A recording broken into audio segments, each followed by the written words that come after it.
Oi, pessoal! Hoje o nosso vídeo é sobre a técnica de análise de discurso na pesquisa qualitativa.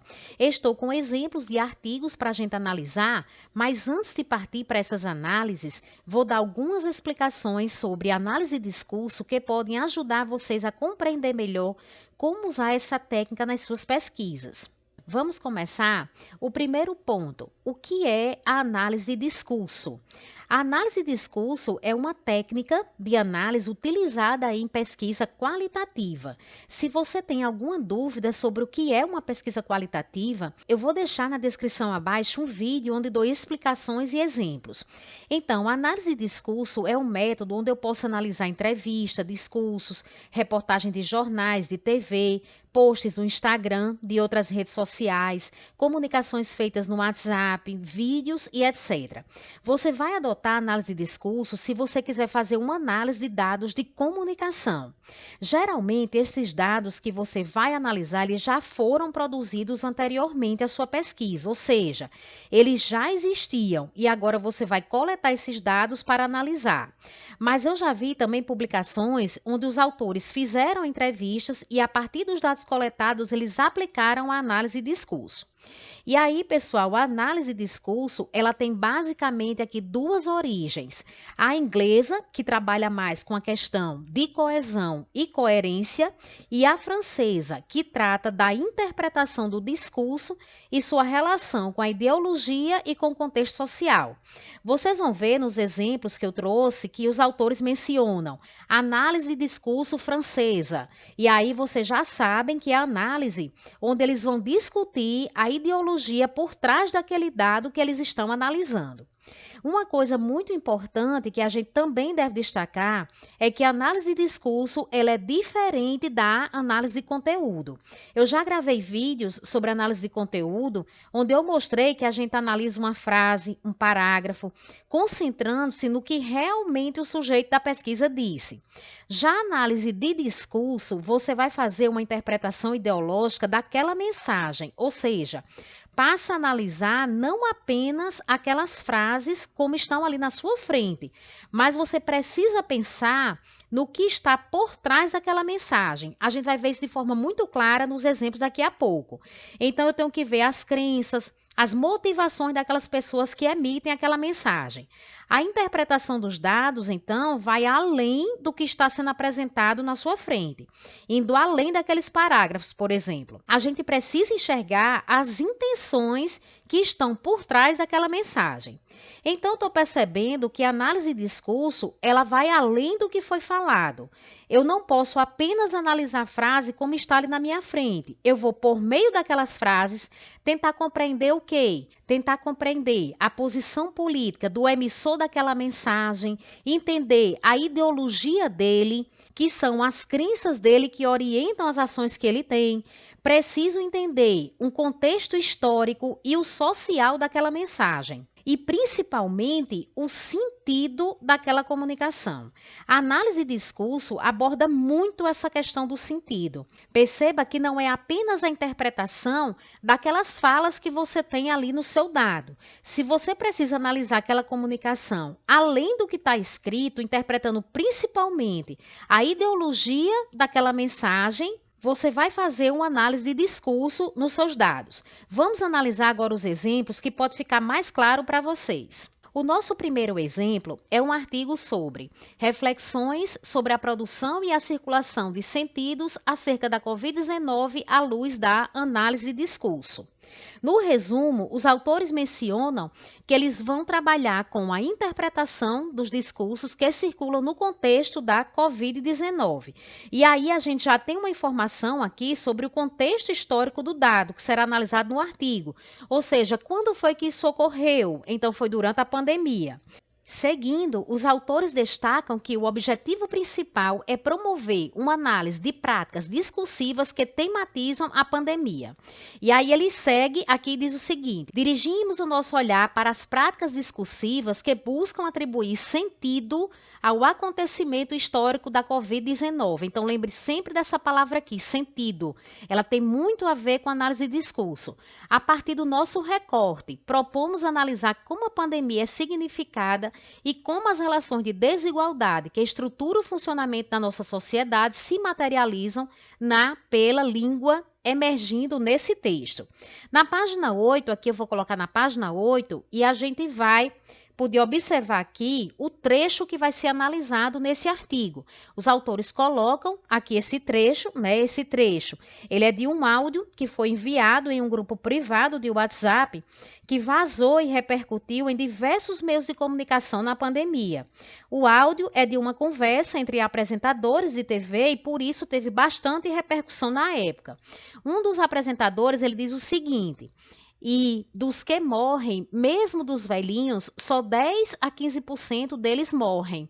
É claro que a gente devia isolar os velhinhos, cuidar deles e evitar grandes eventos, mas esse isolamento vai custar muito mais caro. Você está preocupado com os mais pobres?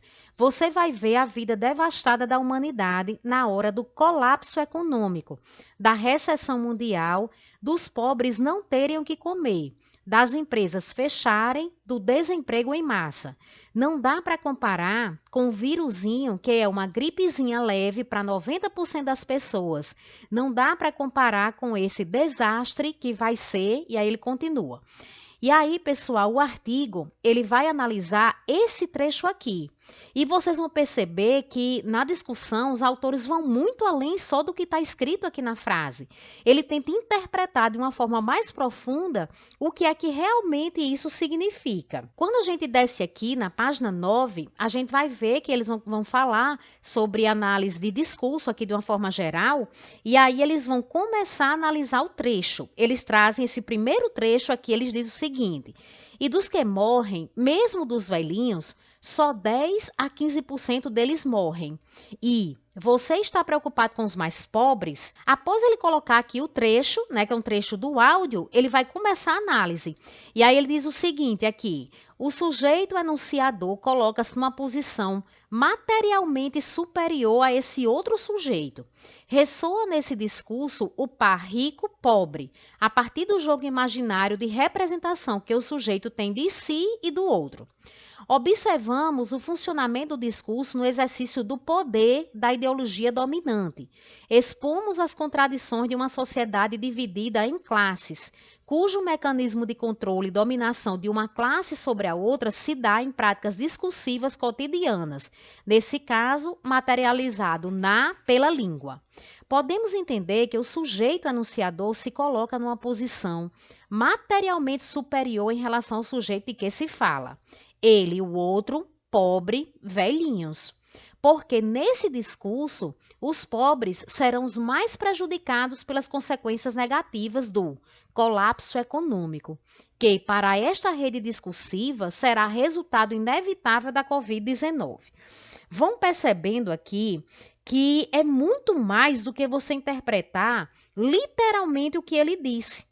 Você vai procurando o sentido daquela fala. E aqui mais na frente os autores dizem: podemos observar você vai ver a vida devastada da humanidade na hora do colapso econômico da recessão mundial, dos pobres não terem o que comer.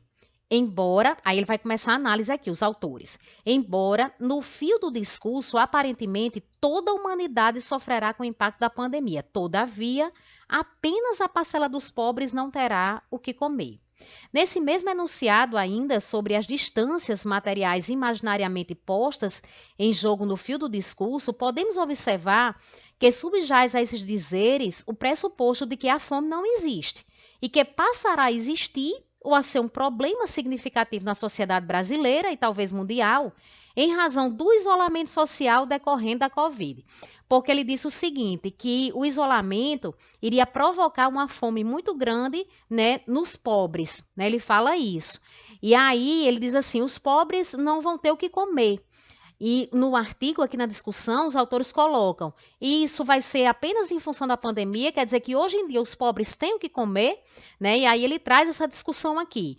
Então perceba, pessoal, que é uma análise muito do sentido do que aquilo ali representa, né? A ideologia realmente da pessoa que está por trás dessa fala. E aí eles colocam, né, os autores, isso porque os pobres não terão o que comer após o colapso econômico que o isolamento social promoverá.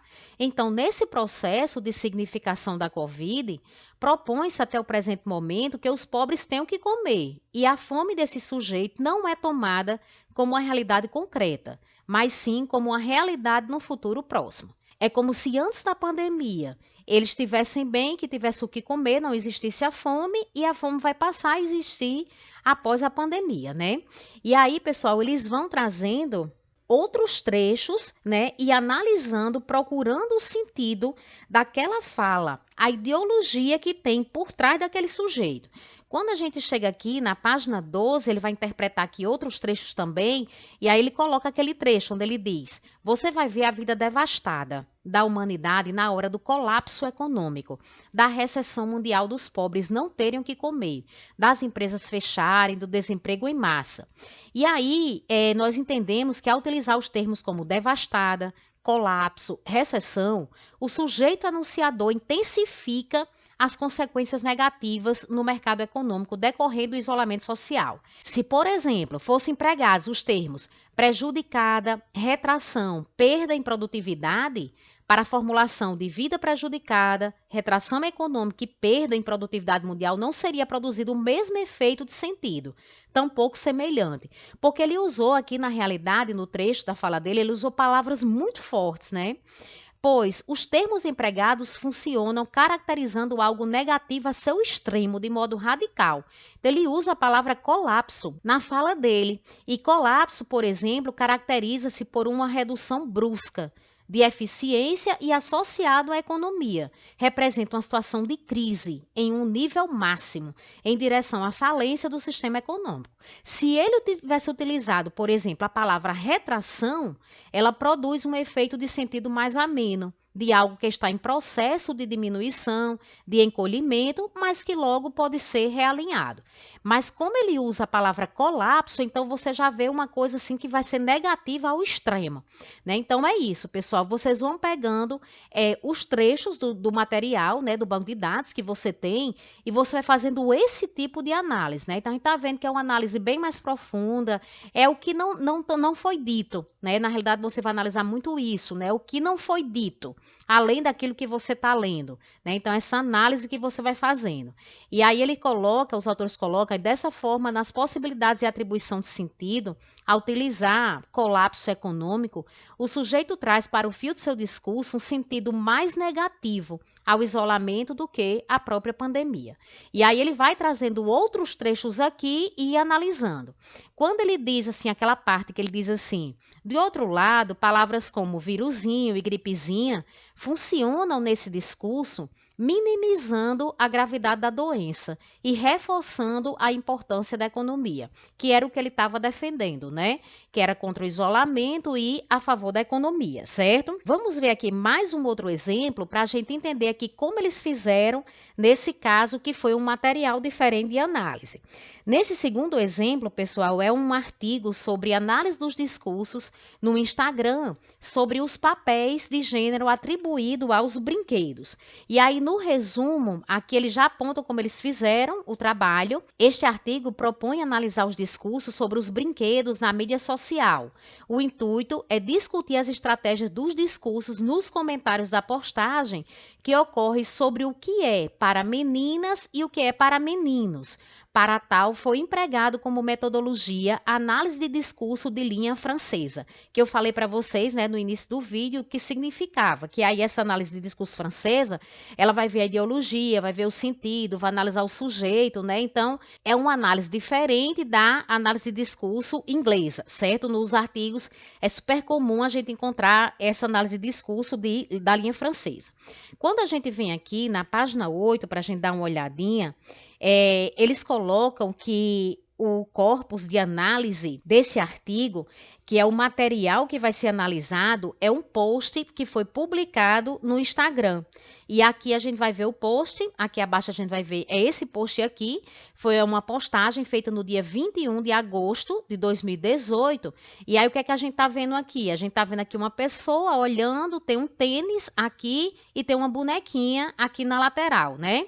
E aí, pessoal, eles explicam que essa imagem, ela faz alusão ao cotidiano da família, né? O que a pessoa escreve aqui, A legenda do que ele escreveu faz alusão ao cotidiano da família, em específico a rotina do pai que, ao acordar, esbarra nos brinquedos do filho dispostos pela casa. O brinquedo em foco é uma boneca da rainha Elsa, né? Então a gente pode ver aqui uma personagem fictícia do filme Frozen, Uma Aventura Congelante. E aí, quando ele colocou essa postagem aqui, muita gente fez comentário. Por quê? Porque é um filho, né? O filho, ele brincando com uma bonequinha aqui da rainha. E aí muita gente foi fazendo os comentários e os autores pegaram exatamente esses comentários para poder escrever aqui a pesquisa deles. O fato de um menino brincar com um brinquedo rotulado para meninas suscitou debate acerca da produção de gênero nos brinquedos, originando muitos discursos. O método escolhido para análise foi a análise de discurso de linha francesa, que observa os discursos sobre 3 prismas: o sujeito, o sentido e a ideologia, né, como a gente tinha visto anteriormente. E aí, pessoal, a gente vai ver aqui que eles vão começar a fazer a análise dos comentários, né? Aqui tem um comentário que eles colocam, que eles escrevem aqui, eles deram um print, e aqui abaixo na observação eles colocam que o ator social que pronunciou o discurso, nesse caso, identifica-se com o sexo feminino, certo? E aí as informações foram colhidas, né, no perfil pessoal do Instagram. O que foi que a pessoa disse aqui? Ela disse o seguinte: você cria o menino com tanta frescura, fazendo o menino crescer todo afeminado, e agora compra uma boneca para ele. Aí colocou lá o arroba do pai, né? Estão criando esse menino totalmente para ser uma menina um dia. Se querem tanto uma menina, bonecas em casa, faz outro filho, quem sabe vê uma menina. Agora, criar um menino como se fosse uma menina, isso é pecado. Ensina ele a ser homem e não mulher. Então, teve muitas críticas nesse sentido, né? Como é que os autores fizeram aqui? Aqui, logo em cima, eles citam Foucault, né, que fala sobre os procedimentos de controle da produção de discurso. Então, é uma referência que eles já usam aqui para analisar esse discurso. E logo abaixo, os autores do artigo, eles apontam o seguinte: ao ser relacionado com o pecado, os pais de uma criança identificada com gênero masculino permitirem que a mesma brinque com a boneca, é visto o discurso religioso de condenação. Esse diz que o dominado, por estar agindo de modo contrário ao discurso anunciado pelo dominante, torna-se pecador. Em todo o discurso, a ideologia de gênero projeta tudo o que a sociedade e a cultura determinam como comportamento típico e esperado para as categorias feminino e masculino, sempre, é claro, limitando os atores sociais às suas características biológicas. Na sequência, eles trazem outros comentários, né, como por exemplo com esse daqui, onde foi também uma pessoa de sexo feminino que fez. Ela colocou o seguinte: a Elsa é da Mariquinha. Aí botou aqui, né, como se fosse uma risada. E aí, quando eles vão analisar, eles dizem o seguinte: é usado o humor para validar o discurso.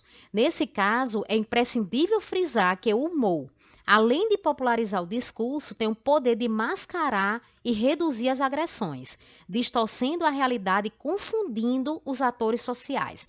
Então, é isso que você vai tentar entender, tá certo? Nos trechos que você está analisando, pode ser uma imagem, pode ser um post, como a gente viu aqui, pode ser um áudio, né? Então, procure sempre o sentido do que você está analisando, certo? Vá muito além do que está ali escrito, né? E aí ele coloca: as características estereotipadas, vistas como negativas, são naturalizadas, suavizando as ofensas, quando você usa o humor. Ao taxar o menino como mariquinha, pode-se perceber a violência simbólica, certo?